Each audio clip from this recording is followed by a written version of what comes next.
Hello and welcome to Runkle of the Bailey. My name is Ian Runkle. I'm a Canadian criminal defense and firearms lawyer. Once upon a time, Justin Trudeau promised that they would not re-implement the long gun registry. He said it was a mistake and one that they wouldn't be repeating. And that was almost certainly because the long gun registry was expensive. It had become tremendously unpopular because of how expensive it was, and it was useless for solving crime. It just didn't accomplish what they set out to do. Obviously criminals aren't registering their firearms. It's a silly idea in the first place. However, we can add a Pinocchio to his tally because we've just got this on the orders in council, and I'll just read you the critical bits here. Her Excellency, the Governor General in Council, on the recommendation of the Minister of Public Safety and Emergency Preparedness, and I'll skip ahead a little bit here, fixes May 18th, 2022 as the day on which sections 5, 7, and 9 to 11, and subsections 13 sub 1 and 3 and section 14 of that act come into place, referring to an act to amend certain acts and regulations in relation to firearms. And you're probably saying, okay, what does all this mean? How is this a long gun registry? Well, let's have a look. We'll just bring that up here. So here we go. So section 5 replaces certain portions, and now we've got this new text. It says, authorization to transfer non-restricted firearms.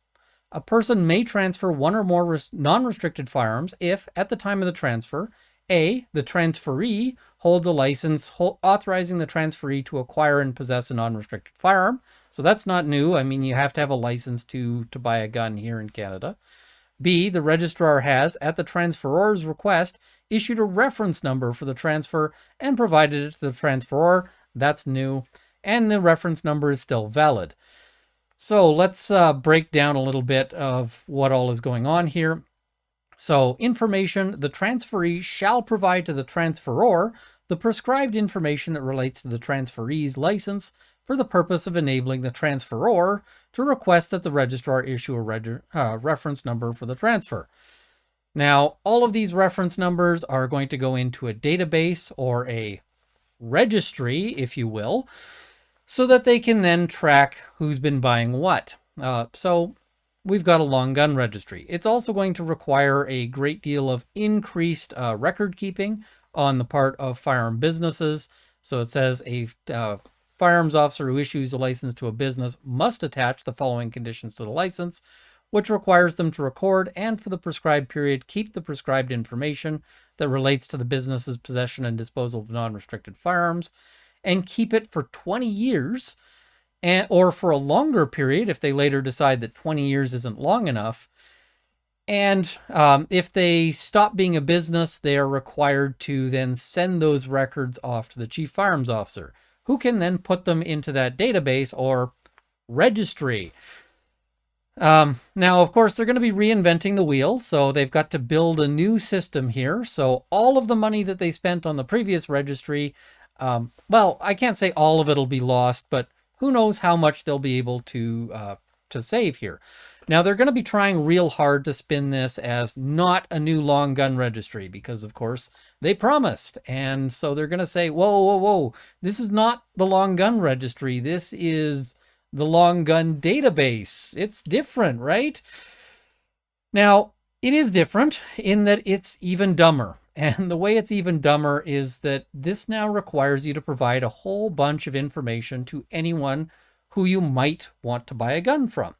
So, and that might be a gun store, for instance, and hopefully we can trust gun stores, but a lot of guns are purchased online and, on various online sites or from people who just, happen to know each other. And now you have to give them all of this prescribed information.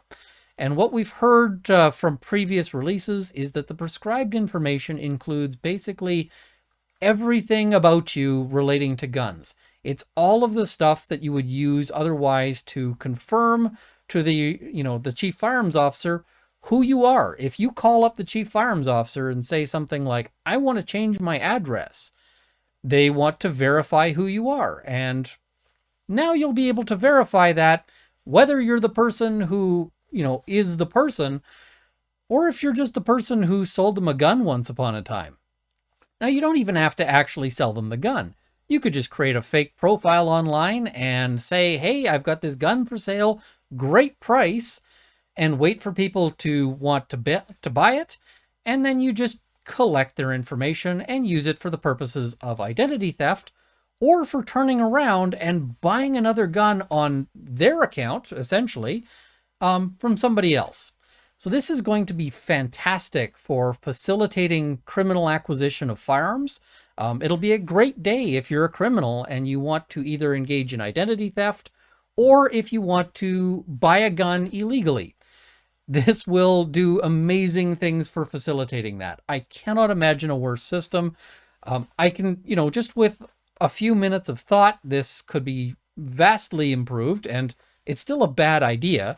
If you're saying, hey, I want to build a car with square wheels, that's a bad idea, but you might still be able to see a way to make a better car with square wheels. That's what we're talking about here, is how to make a bad idea from the outset just slightly less fundamentally flawed, because it would make a lot more sense for, say, the person who is buying the gun to send this information to the chief firearms officer and say, hey, and then they get a reference number which they provide to the person selling the gun, and that person can use to confirm, oh, hey, yes, they've got this reference number, it checks out, it runs through the system, it matches the name of the person I want to send it to, all good. See, that would be a system that doesn't facilitate crime. And it took 0 minutes to think of. 0 minutes. Yeah, you are going to see this abused. You're going to see this coming up in criminal files. And I just cannot imagine why they decided to implement it this way. It just makes no sense whatsoever. The other thing is that this endangers every gun owner out there, because potentially this now means that you might end up with the police kicking down your door because they think that you are engaged in weapons trafficking. And, you're going, I'm not weapons trafficking. I'm not doing anything like that. Why would you think this? And they'd say, oh, well, because you bought this gun and now we found it in the hands of criminals and it was tracked to you. Meanwhile, you never bought it. It's just somebody who got your details through this, really stupid system and is now sort of buying them on your account in the registry. Now, if you remember Roger Katenko, there's real serious consequences for if the police think that you're involved in this. They might come to your house and shoot your dog or shoot you repeatedly. It's... So I am beyond frustrated by this. I'll also note the Canadian Shooting Sports Association has indicated on Twitter that they were told that they would be given sufficient notice so that various, so that gun stores and the gun industry could get up to speed and get ready for this, have the procedures in place to make this, work as well as it could. But instead, what we see is that there wasn't a big announcement. I didn't see any big announcement. This was noticed by somebody who then referred it my way. And I don't have permission to name them here. I haven't checked, so I'm not going to. But what we see is that, date April 29th, coming in force May 18th. That's not a whole lot of time. And, clearly they haven't been publicizing this to anyone else. I guess we can add another Pinocchio to the whole thing. And so if you're keeping track of those Pinocchios, well, you're not doing it on your hands, I'll tell you that. Anyway, so yes, they are re-implementing something that is very close to the original long gun registry, and I would say close enough that we can, say it's absolutely a registry, just the worst possible implementation of one. It boggles the mind how this could happen.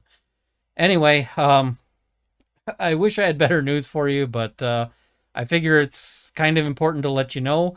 I'm putting this up sort of as soon as I can here because it means that you've got a very limited window, about a week and a bit. So if you want to buy a gun without it going on to that, registry system, or without having to reveal your information to possible identity thefts or identity thieves or whoever else, you got a little bit more than a week.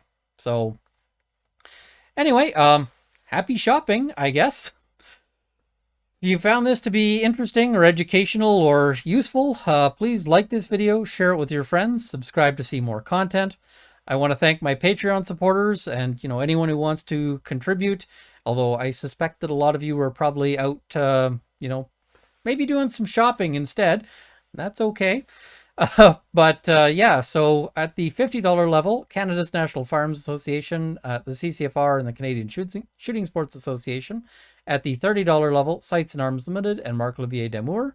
And at the $20 level, Mark, Jane Babe and Luxor, Haywire, Dale Nesbitt, Cameron Johnson, Bruno R., Andrew Elsich, and The Liquor.